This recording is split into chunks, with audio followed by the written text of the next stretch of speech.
सुप्रभात, आप देख रहे हैं नेशनल न्यूज टाइम और मैं हूं आपके साथ सुमन नायक। आइए देखते हैं हमारे संवाददाता की एक विशेष रिपोर्ट। Good afternoon national news time.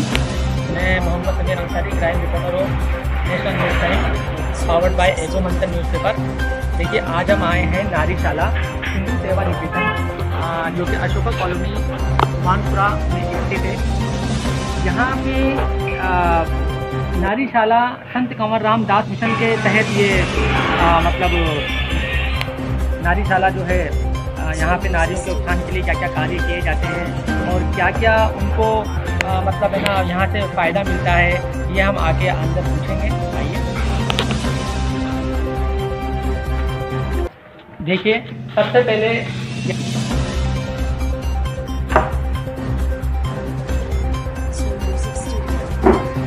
Sir, मैं सबसे पहले आपसे आपका परिचय पूछने के बाद मैं जानना चाहूँगा कि ये नारीशाला जो अशोका कॉलोनी गुमानपुरा में स्थित है, यहाँ के क्या प्रोजेक्ट्स हैं और यहाँ पे नारियों के सम्मान के लिए या उनको प्रोत्साहित करने के लिए क्या क्या योजनाएं आप लोग रन करते हैं, आप इसमें थोड़ा सा विस्तार से बताइए। सबसे पहले आपका परिचय दीजिए। मेरा नाम चंद्रप्रकाश और राजा माता के नाम से प्रसिद्ध हूँ। मैं मैथ में ही मुझे गणित में राष्ट्रपति अवार्ड मिला। गणित के जितने भी फंडामेंटल हैं। देखिए, नारीशाला में हम लोग आए हुए हैं और नारीशाला के जो उद्देश्य हैं नारियों को लेकर के बनाए गए, जो सभी धर्म वर्ग की नारियां और जो असहाय हैं उनके लिए क्या क्या कदम उठाए जाते हैं नारीशाला में, हम उनको विस्तार से पूछेंगे। और अमर शहीद हेमू कालानी जी, जिनके बारे में जो इनका जन्म शताब्दी साल मनाया जा रहा है, जो हर वर्ष की भांति इस वर्ष भी, तो उनके बारे में भी पूछेंगे कि क्या क्या कार्यक्रम आयोजित होते हैं और कब आयोजित होगा और किन गेस्ट को बुलाया गया है और क्या क्या यहाँ पे होता है। आइए मालूम करते हैं। नारीशाला के बारे में पूर्व में मैं आपको बता चुका हूँ कि महिलाओं को बिल्कुल निःशुल्क जो वृद्धाश्रम में रह रही हैं उनकी सेवा की जाती है। जब भी महिलाएं 135 महिलाएं आती है, उनके लिए नाश्ते की भी व्यवस्था की जाती है। उनको आने जाने का किराया के भी पैसे दिए जाते हैं। ये तो हमारी कंप्यूटर वालों को भी फ्री में पढ़ाया जाता है। इसके अलावा हेमू कालानी जन्म शताब्दी सभा, क्योंकि मैं भारतीय सिंधु सभा कोटा मॉडल का संरक्षक हूँ, तो पिछले 1 महीने से लगातार प्रोग्राम होते रहे। 8 तारीख को मदर दिवस था, वहाँ पर भी हमने अमर शहीद हेमू कालानी नौजवानों को उकसाया और वहाँ पर भी बीच में भारतीय यूथ सर्कल के कम से कम 23 जवान थे जिनको मैंने उकसाया और उनको ये कहा कि आप आज आइंदा के अब्बे हो, यानी आने वाले समय में आप अब्बे बनोगे। अभी आप जवान हो, आप नौजवान हो, आप सिंध के नौजवान हो। सिंध की सबसे पुरानी सभ्यता है, इसलिए मैं उनको गीत प्रेरित कर भारत जा नौजवान चो मुंहिंजो हिंदुस्तान, चो मुंहिंजो हिंदुस्तान। जंहिं देश जो अन्न खाई तो, जंहिं देश जो पीतो पाणी, तंहिं देश जो पंहिंजे सिर ते छा फर्ज नथो कॼाणी। भुलिजी तो वञे एहसान, भारत जा नौजवान चो मुंहिंजो हिंदुस्तान, चो मुंहिंजो हिंदुस्तान। जंहिं देश जे दुख सुख में तूं खुद आए भाङे भाई, उन जी भलाई में खुद पंहिंजी ॼाण भलाई आई न अञा नादान। भारत जा नौजवान चो मुंहिंजो हिंदुस्तान, चो मुंहिंजो हिंदुस्तान। अॼु देश तो साड़े तोखे खणी नेण नियारे तो दे, उथ उथ उथ कर मुश्किल आसान। भारत का नौजवान चो मुंहिंजो हिंदुस्तान। ये प्रेरणा सुन करके 23 बच्चों को मैंने हेमू कालानी का सम्मान किया। पगड़ी और माला पहनाकर 23 बच्चों को सम्मान किया। ये शताब्दी समारोह में हम इसका जन्म मनाएंगे, केक काटेंगे और इसका प्रोजेक्ट भी बताएंगे। यानी इसको सजा 19 साल की उम्र में ही सजा दे दी गई, फांसी पे चढ़ाया गया। उससे पूछा गया तुम्हारी अंतिम इच्छा क्या है? उनका अंतिम इच्छा बताऊंगा जब आप फांसी दोगे तब पता हुआ। 5 मिनट पहले उसने बताया। इसके बीच में उसकी माँ आकर रोने लगी। माँ को समझाया, आपने तो बताया कि आत्मा अमर है, मैं मरता रहा हूँ, मैं नहीं मर रहा हूँ, मैं आप वापस आऊंगा, आप तो मेरे को आशीर्वाद दो और मुस्कुरा के रहो। तो माता मुस्कुराते हुए चली गई। तो उन्होंने आखिर अंतिम इच्छा पूछी कि अंतिम इच्छा यही है मेरी, अंग्रेजों भारत छोड़ो, अंग्रेजों भारत छोड़ो, भारत माता की जय, भारत माता की जय, भारत माता की जय, इंकलाब जिंदाबाद, इंकलाब जिंदाबाद, वंदे मातरम। यह कहते वो फांसी के फंदे पर झूल गया। और उससे पूछा गया कि आपके दो साथी कौन से थे? तो कहा मुझे पता है। तो उन्होंने मरते तब नाम बताया। उन्होंने कहा एक तो मेरी छेड़ी, एक हथौड़ा, ये मेरे दो साथी थे जिससे मैं प्लेट आखिर में जब गुजर गए, उसका वजन लिया गया, पहले भी, एक दिन पहले भी, और जब गुजर गए तब भी उसका वजन 7 पाउंड ज्यादा नहीं था। ऐसे हमारे वीर सपूत अमर शहीद साहब ने सबसे कम उम्र के अमर शहीद भगत सिंह आजाद की प्रणाली, भगत सिंह की उम्र भी 23-24 साल थी। ये 19 साल का डाटा देश के लिए समर्पित हुआ। मैं इसको नतमस्तक हूँ, मैं इसको नमन करता हूँ। देखिए, आपने सुना कि किस तरीके से अमर शहीद हेमू कालानी किस तरीके से अंग्रेजों के खिलाफ जनता के, गरीब जनता के हक में आवाज़ उठाई और उन्होंने कितने प्रयत्न किए और लास्ट में वो शहीद हो गए, हक दिलाते दिलाते शहीद हो गए। लेकिन हम सबके दिलों में आज भी वो अमर हैं, हम सबके दिलों में वो आज भी जिंदा हैं, उनके मार्गदर्शन जिंदा है, उनकी सोच जिंदा है। और हर व्यक्ति अमर शहीद हेमू कालानी ही है। अब मैं सरकार से और हमारे जितने भी जहाँ भी मेरी ये वीडियो जाएगी, NGOs हैं, उनको मैं ये मतलब रिक्वेस्ट करना चाहता हूँ कि नारीशाला और इसी तरीके की और भी जो नारी के हित में सोचती है, नारी को सम्मान दिलाने के, नारी को उनकी ज़रूरतों को ध्यान में रखते हुए जितनी भी सेवाएं दी जाती हैं उनको आगे रखने के लिए हमेशा तत्पर रहें। और हर बार काम करने के लिए, उनको सैलरी देने के लिए किसी काम की आवश्यकता हो तो वो भी यहाँ से इनको प्रोवाइड किया जाता है। और जानते हैं कि जैसे कि अमर शहीद हेमू कालानी जी की जन्म शताब्दी के अवसर पर जो आने वाले टाइम में इनका जन्म शताब्दी मनाई जा रही है, हमारे पूज्य हैं, हिंदी समाज के चहेते हैं अमर शहीद हेमू कालानी जी, उनके बारे में आप क्या कहना चाहेंगे सर?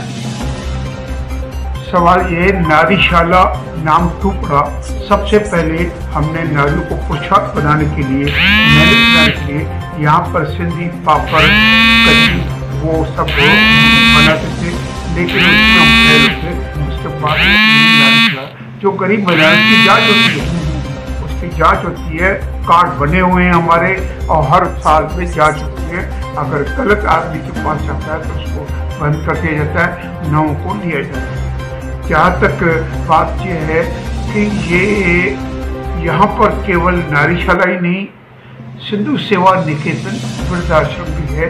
गरीब विधवाएं वो यहाँ पर रहती है, जिनका खाना पीना, दवा दारू, कपड़े लत्ते, चाय पानी, फल फ्रूट सब उनको निःशुल्क मिलता है। इसके अलावा निःशुल्क कंप्यूटर सेंटर, संत सतराम निःशुल्क कंप्यूटर सेंटर है, जिनमें हम आम जाति को, बच्चों को और महिलाओं को कंप्यूटर सिखाते हैं।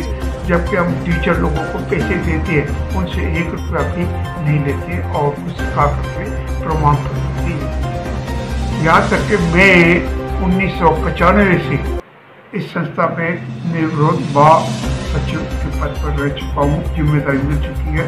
सन 2019 से अध्यक्ष पद की जिम्मेदारी निभा रहा हूँ। यहाँ पर इसके अलावा अन्य गतिविधियाँ हमारे समाज की, जैसे आपने पूछा कि अमर शहीद संत कंवरराम अमर शहीद संत कंवरराम की भी वर्षी मनाती है अमर शहीद हेमू कालानी। तो अमर शहीद हेमू कालानी के बारे में मैं कुछ डिटेल में बताऊँगा। आज़ादी के लिए परवानों की क्षमाए वतन जो आहुति दी है, जिन्होंने अपना जीवन कुर्बान किया है, उनमें एक हमारे हेमू कालानी भी थे। सिंध के सक्खर है, पुराने सक्खर में लुकमान तहसील में उसमें उनका जन्म हुआ था। इनके पिता पेशुबल कालाड़ी, माता जेठीबाई, और 21 जनवरी और 23 मार्च 1923 को इनका जन्म हुआ। ये बचपन से ही बहुत ही वीर साथी डिप्लोमा ले लिया, यहाँ तक कि सक्खर में जो बड़ी ऊंची पुलिया थी वहाँ से कूद कर 2-3 घंटे पहुँचे। इसके चाचा मंगाराम कालाड़ी डॉक्टर थे। उन्होंने एक सिंधी सक्खर में सक्खर स्वराज्य सेना बनाई, जिसमें 8 अगस्त 1942 को महात्मा गांधी और अन्य नेताओं ने यह कहा था कि अंग्रेजों भारत छोड़ो। इसी प्रेरणा लेकर के हेमू कालाड़ी ने भी ये संकल्प किया। आखिर 25 अक्टूबर 1942 को हेमू कालाड़ी को मालूम पड़ा कि एक फिरंगी ट्रेन जिसमें हथियार सिपाही फिरंगी ट्रेन और बारूद वगैरह सब आ रहा है, सक्खर से हैदराबाद बलूचिस्तान को जा रहा है। बीच में सक्खर से रोडी होता हुआ जाएगा। 12 बजे लगभग वहाँ से ट्रेन आएगी। तो उसने मन में ठान ली कि चाहे कुछ भी हो, सक्खर से आगे ट्रेन हम बढ़ने नहीं देंगे। यह विचार करके उसने 2 साथियों को, एक तो किशन यानी जिसको विजय कहते हैं, एक नंद जिसका नाम दीपक है, उनको रात को 12 बजे ट्रेन आती थी। सक्खर में बिस्कुट फैक्ट्री के पास ही रेल की पटरी को उखाड़ने की सोची और वहाँ पर वो गए तो कुछ लोगों ने, पुलिस ने देख लिया, सायरन बजा। उन्होंने अपने 2 साथियों को तो हुक्म दे दिया कि आप यहाँ जाइए। वो खुद नहीं हिला, खुद तो तोड़ने में लगा। आखिर वो पकड़ा गया और भागा नहीं। उसको सक्खर कोर्ट में, सेना कोर्ट में उसको 10 साल की सजा सुनाई गई। और उसके बाद हैदराबाद सिंध के कर्नल रिचर्डसन, जो बहुत खाए बैठे थे, उन्होंने कहा अगर हम इनका दमन नहीं करेंगे तो ये तो बढ़ जाएंगे और इसलिए इनका दमन करना जरूरी है। उसने उस फैसले को रद्द करके और सजाए फांसी, जिसके लिए सक्खर के 7 बेले मंदिर के संत हरनामदास, सावित्री वासवानी इत्यादि मिल गए, कलेक्टर के पास गए, अदालत में गए कि भाई इसने कोई खून नहीं किया, आप इनको सजाए मतलब उम्र कैद की सजा दे दी है, अब आप फांसी क्यों दे रहे हैं। लेकिन उनकी सुनी अनसुनी पर 21 जनवरी 1943 को सजा 19 साल की उम्र में ही सजा दे दी गई, फांसी में चढ़ा गया। उससे पूछा गया तुम्हारी अंतिम इच्छा क्या है। उनका अंतिम मतलब रन करते हैं। आप इसमें थोड़ा सा विस्तार से बताइए। सबसे पहले आपका परिचय दीजिए। मेरा नाम चंद्र प्रकाश चन्नानी उर्फ राजा था, नाम से प्रसिद्ध हूँ मैं। मैथ में ही मुझे गणित में राष्ट्रपति अवार्ड पुरस्कार मिला। गणित के जितने भी फंडामेंटल हैं 12वीं तक, वो कैसे हल किए जाते हैं, व्यवहार ज्ञान का पुट कैसे किया जाता है, इस आधार पर सरल रूप से गणित पढ़ाता हूँ। तो जहाँ तक मेरा नारीशाला में संबंध है, यह सबसे पुरानी संस्था सिंधी सभ्यता मंडल की एक उपशाखा है। सिंधु भवन मोहन टाकी के पीछे जो है, सबसे पहले 1962 में उनका विमोचन हुआ था और रजिस्ट्रेशन भी 1962 में। हमारा मेन उद्देश्य था विद्या मंदिर, गरीब साहित्य सोसाइटी और इसके अलावा बागों की बारी। ये थे। धीरे धीरे समय के अनुसार गरीब साहित्य सोसाइटी आगे बढ़ती गई। हमारे पास केवल 50 महिलाएं थी। आज वर्तमान में 135 महिलाएं हैं, जिनको हम हर महीने की 5 को पोशाक देते हैं। लगभग 1000 महीने का सामान हर महिला को।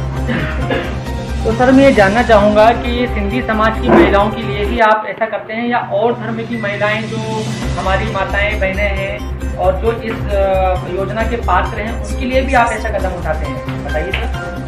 हमारे समाज की जो महिलाएं हैं अक्सर उनका ध्यान दिया जाता है। कोरोना काल में हमने किसी समुदाय को नहीं देखा। कोरोना काल में कर्फ्यू में भी जगह जगह हमने बहुत ही उम्दा तरीके से सामान पोशाक अधिकतर, क्योंकि हमारे अनुदान जो सिंधी समाज की ज़्यादा नेचुरली सिंधी समाज की महिलाएं अभी भी 2-3 हैं लोकल हैं। आपकी साजिद रबी एक राखी नाम की बच्ची है जो मेरे पास निःशुल्क पढ़ चुकी थी 10वीं में, नानी मरती थी गणित में, मैंने यहाँ पर उसको पढ़ाया। अब वो गरीब है, उसका पिताजी दारू पीती है, वो हर दूसरे महीने में उनको पोशाक दे देता हूँ, वो आती है, कपड़े यहाँ तक के कपड़े भी उनको देता हूँ, पढ़ाई का सामान, रजिस्टर, पेन वगैरह सब। अगर आपको हमारा वीडियो पसंद आया हो तो इसे लाइक करें, हमारे चैनल को सब्सक्राइब करें और हाँ, बेल आइकन दबाना ना भूलें ताकि आप तक हमारे वीडियो की नोटिफिकेशन पहुंचती रहे। आप अपना सुझाव हमें कमेंट बॉक्स में दे सकते हैं। हमारे साथ जुड़ने के लिए शुक्रिया।